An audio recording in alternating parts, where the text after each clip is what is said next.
Hello मित्रांनो, नमस्कार. आपणास चालताना दम लागतो का? पायऱ्या चढल्यास घाबराघुबरू होते का? थोड्याशा श्रमाने आपल्या छातीत धडधड करते का? आपल्याला खूप थकवा जाणवत आहे का? असे किंवा या प्रकारचे कोणतेही लक्षणं आपल्याला दिसत असल्यास आपण कदाचित रक्तक्षय ह्या आजाराने ग्रस्त असू शकतात. थांबा, याबद्दल आपण चर्चा करूया. मी आहे डॉक्टर PK देशमुख आणि मी MD मेडिसिन असून वैद्यकीय अधीक्षक ह्या पदावर कार्यरत आहे. मी सल्लागार वैद्यकीय चिकित्सक आहे आणि ह्याविषयी आपणास अधिक माहिती हवी असल्यास माझ्या यूट्यूबमधील यासंबंधी व्हिडिओला आपण अवश्य भेट द्या.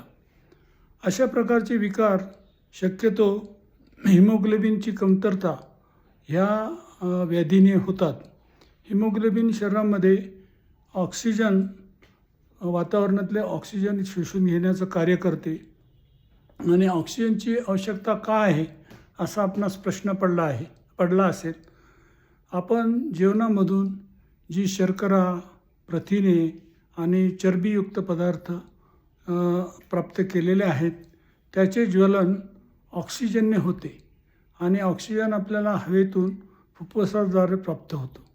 पण हा प्राप्त झालेला ऑक्सिजन पेशीपर्यंत नेऊन वरील पदार्थाचे रक्तामध्ये असलेले प्रमाण आणि त्याची ज्वलन पेशीमध्ये होऊन जी ऊर्जा रूपांतरित होते त्या ऊर्जेचे कार्य, त्या ऊर्जेचे आपल्या शरीरास वेगळे